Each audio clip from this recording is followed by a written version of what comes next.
Luto ako ng sili garlic mga lods. Tayo ng sili garlic para sarap ang ating panimpla. Ganito lang lodi, gagawa lang sili garlic. Hindi ko lang napakita nung umpisa dahil sobrang init talaga. Bawang lang, tapos sili, marami. Tsaka iba yung sili garlic ko mga lods, mayroon siyang crispy chicken. In-slice ko siya ng maliliit para pang iba naman yung flavor natin. Crispy chicken, maliliit na slice, tapos gigisahin muna, tapos nilagay na yung chili, tapos yun na yung bawang, tapos mantika.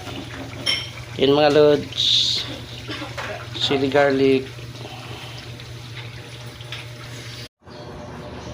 Ito mga lodi, ito yung ginagawa kong sili garlic lods.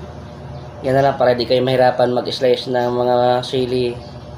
Yan, bibili ako ng ganito, tapos fried garlic. Yun na yung ginagawa ko doon kanina.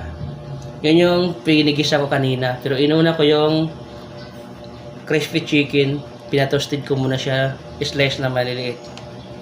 Yan. Yun na yung ginigisa ko kanina.